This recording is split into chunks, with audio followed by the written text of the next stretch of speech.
At the same time that Xbox was going through its latest round of layoffs and cancellations, including ZeniMax's Project Blackbird, which was reportedly killed in order to make room for Fallout 5, there was a secondary byline kind of riding underneath the surface that has now been further reinforced by noted and damn near rock-solid leaker NateTheHate concerning Starfield's next DLC, which, if you watched my last Starfield video, according to Paul Tassi over at Forbes, it was all but a foregone conclusion that Bethesda's first new IP in 25 years, Starfield, was dead and gone. There's a lot of little pieces here that need examining, including the what and where we do know about, including the rumored when we might get our first glimpse at what Bethesda has been cooking up. If you're new here, please consider hitting subscribe to stay up to date on all things Bethesda and Starfield. And let's dive on in.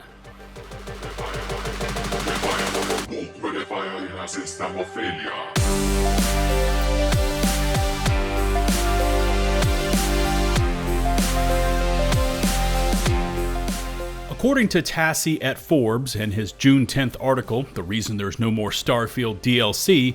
Tassi goes on to lay out a string of reasons why Bethesda would not be continuing past Shattered Space and creating a second paid DLC for Starfield, namely the poor reception Shattered Space had received, currently sitting at mostly negative on Steam with only 30% of reviewers giving it a positive rating, along with the generally low player counts, hitting a 6-month peak on Steam PC of just 6,881 players way back in January 2025. Tassi's argument concluded with the general idea that Bethesda could see the writing on the wall. They could read the reports and see that Starfield was not performing well, and therefore, there would be no second expansion to the game. However, rather quietly, I might add, Starfield has continued to soldier on behind the scenes, now passing Morrowind over on Nexus mods for most mod downloads, touching over 92 million in total, but currently being completely outpaced by heavyweights like Baldur's Gate 3, Fallout 3, Fallout 4, and of course Fallout New Vegas, along with Cyberpunk 2077, and of course Skyrim, combined now, which totals over 10 billion downloads between the two editions.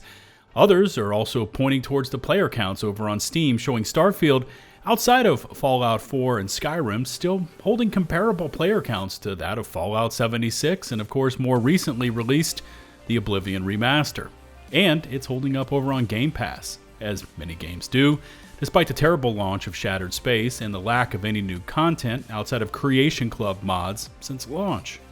Now, that's not to say that Starfield absolutely nailed the formula at launch. Actually, far from it. And I've generally been favorable towards the game, but I also spent a lot of time in the shipbuilder and space combat, which are two of the absolute strong suits of this game. Mods still arrive on the regular, including the new Kinggath Creations DLC-sized update called Watchtower, and this time Kinggath delivered their latest creation as a standalone mod available through the in-game Creations Club, whereas last time their Doom-inspired At Hell's Gate DLC was actually offered up to all players free of charge via Bethesda. Now going back over to Watchtower,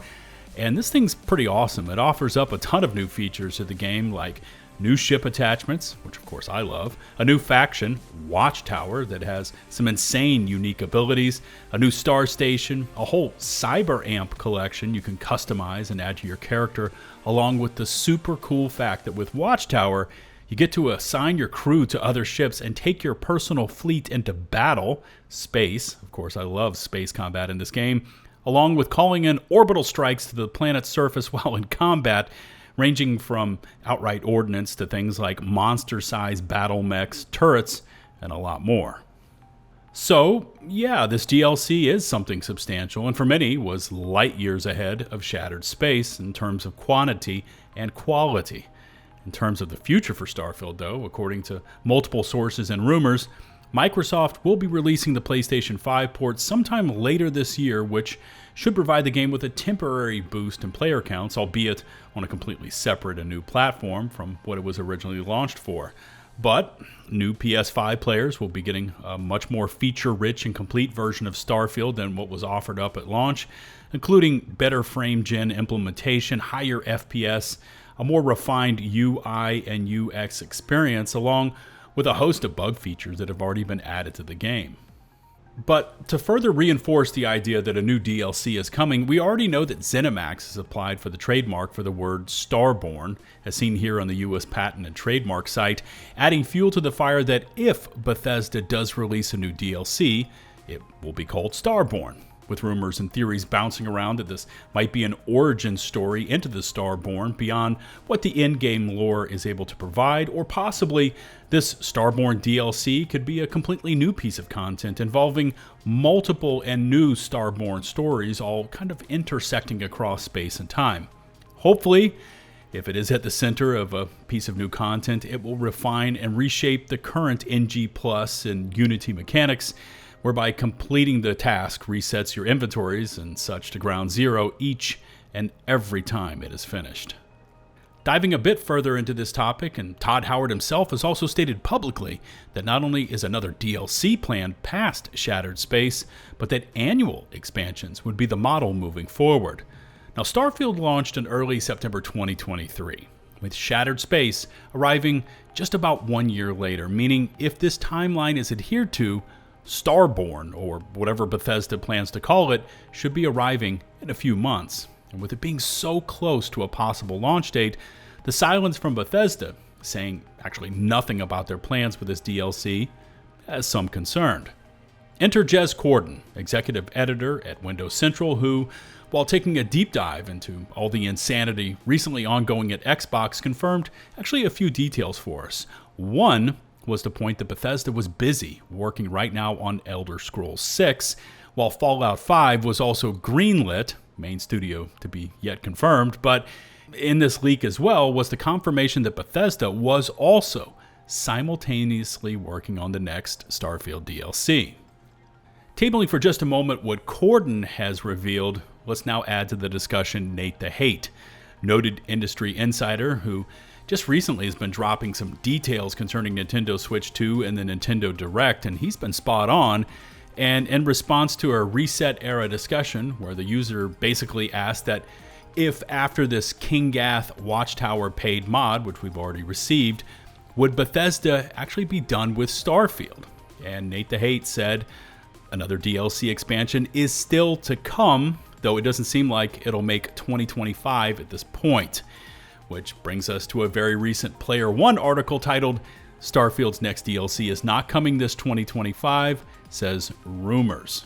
This article builds on what NateTheHate said, stating a well-known leaker in the industry, NateTheHate, on Reset Era's forum, presented a good news, bad news situation to fans of Starfield, as they claim that the next DLC of the franchise is not coming this year. As of writing, there are still no official announcements or hints from Bethesda, Microsoft, or Xbox's end regarding new content for Starfield.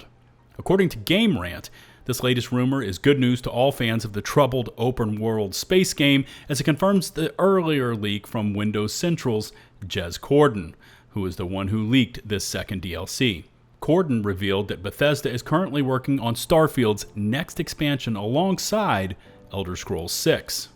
Neither NateTheHate nor Jez Corden were able to provide any official release windows that Bethesda is considering for the upcoming Starfield DLC. However, it was speculated that this new expansion from Bethesda would be available by early 2026. NateTheHate's comments also reaffirms speculations on this second expansion coming to Starfield to have been developed by the company for quite some time. Despite the later release date expected from this new expansion, there was no mentions of it being delayed or facing delays. That's a curious fact. So it may mean that it was not originally planned by Bethesda to release in this year at all. Now, we've seen this interesting interplay of those three main franchises, Fallout, Elder Scrolls, and Starfield, as far back as the infamous leaked ZeniMax forecast document that made its way onto the court documents website, unredacted. And the interplay between the three over at Bethesda, again, must be an interesting watch, of course, assuming that Bethesda is still maining Fallout 5. That's yet to be determined. However, one place that Bethesda could first introduce the world to Starborn could be at next month's Gamescom, as we already know that Bethesda will be there, and they have used the German gaming festival as their spot to reveal new content in the past. Now, if they are looking to make a splash and pull back players that are looking for more Starfield and something better than what Shattered Space was able to deliver, this could be the perfect time to even just drop a 10 to 15 second sneak peek trailer of Starborn along with a coming in date, whether that's late 25 or early 2026. That said, there's still a ton of questions surrounding the franchise as a whole, and while they've slowly ironed out some of the main issues, for many, the changes have come too slowly, too little, and of course, too late. Does Starfield deliver a second DLC this year or next? Will it be Starborn centered, and does Bethesda have the overall horsepower to bring it back and deliver a Far Harbor-esque experience? Those are all excellent questions for chat, and if you're interested in reading through any of today's sources, including the Forbes article that set this all off, or if you want to see my video breaking that all down, please check out this video. Link on screen and all found down in the video description as well. Until the next one, this is LtBuzzLitebeer, signing off.